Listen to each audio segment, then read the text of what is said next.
April Fool's Day, 20 minutes just going through the port major storage container area. This is the biggest bridge of its kind in Europe, out of Naval House, headed for Honfleur. Cable stay bridge. Self-supporting, look, no hands, sort of concrete span, and the suspension bridge, which is vertical cables. And here you've got the pillars, and then the fan cables. Here we're at low tide, so do you see the sands there? We're going to be crossing the main span of the Seine River, which now been channel bridges and stuff.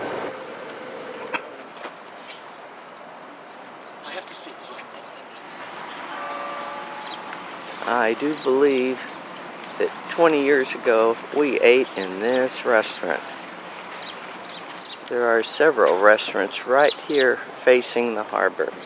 The Belgians liberated Honfleur, and this is a memorial in honor of them.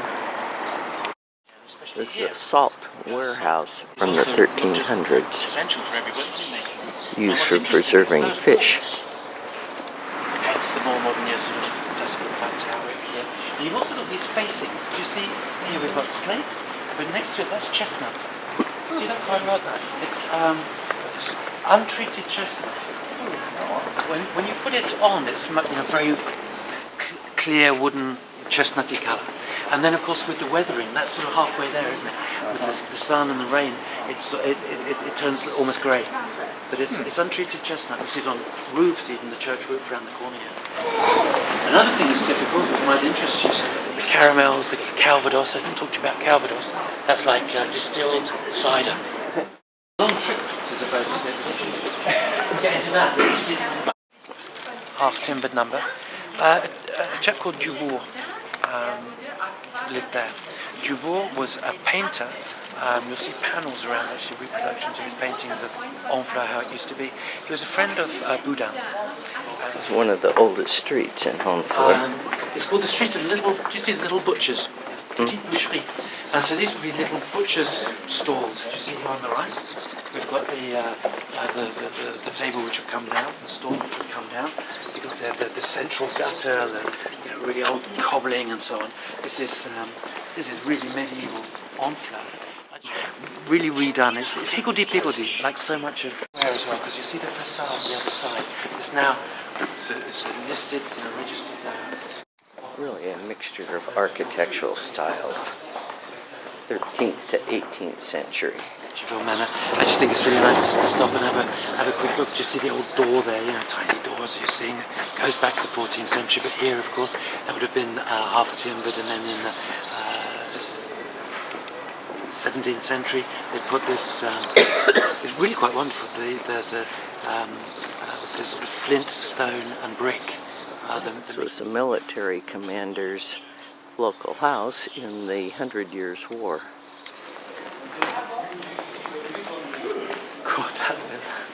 1430s British construction enlarged this existing church that was there.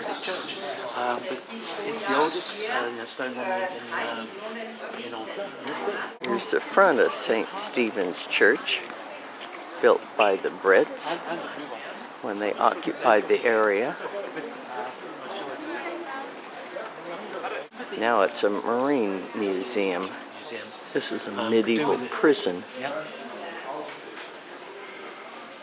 Could do with a little bit of a restoration, couldn't it? This is the coat of arms of the town.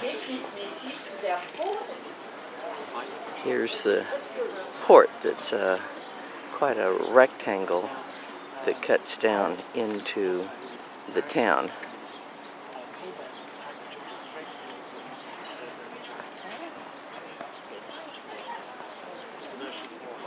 Because the tides here are so significant, they cut in this harbor, and there's a lockout here that they can close at high tide to keep the water in so the boats float.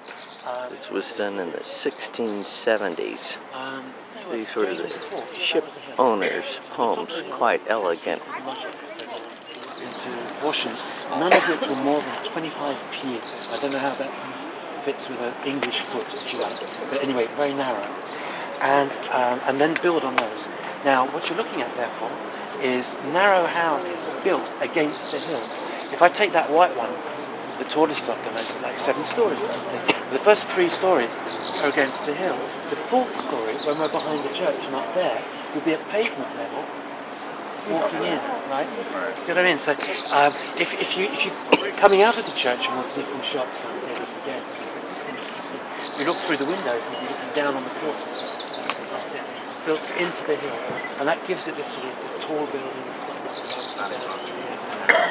Northern European. It's the back of St. Catherine's Church. It's double naved, pretty rare. It's the lock that keeps the water in, but right now it's open, so boats can come and go. But this would definitely have to be lifted. It's a drawbridge. Here's the lock.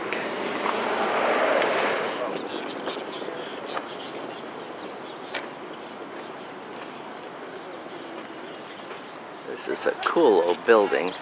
The Impressionists like to paint it. It's quite understandable why. Originally, this was the naval commander's house. This is where Samuel de Champlain, I suppose, was born.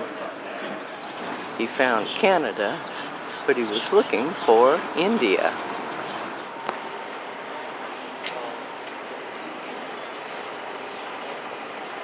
This is High Street.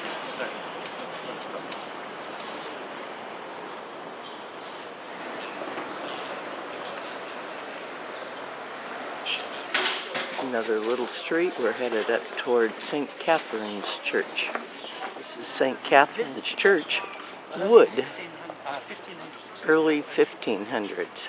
So this is the bell and then tower. demographic pressure led them to build a second. Here's the church from the 1460s in wood. The side line is a church.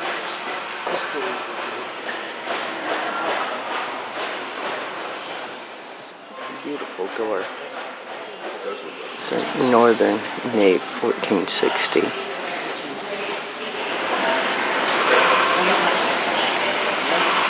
is what people say is actually a nave. It's very rare that you don't need church.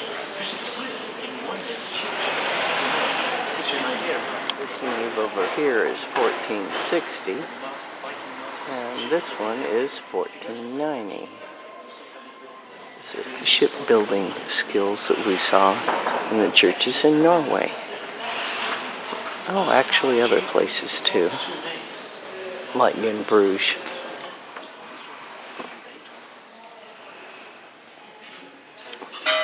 This is a working church. And here's the outside of St. Catherine's Church. Very long church. And over there is the bell tower.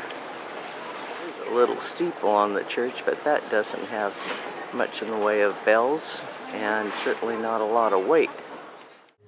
While there are a few supermarkets in France, most people prefer shopping at dedicated vendors. Here's a butcher shop. This store has both pastries and bread. This one has local specialties, looks like a lot of Calvados. This candy store has a lot of chocolate and caramels and nougats. Isn't this a beautiful garden right in the middle of the street? This statue is dedicated to the women who harvest mussels nearby on the coast. Slave trading in the 17th and 18th centuries. Crazy.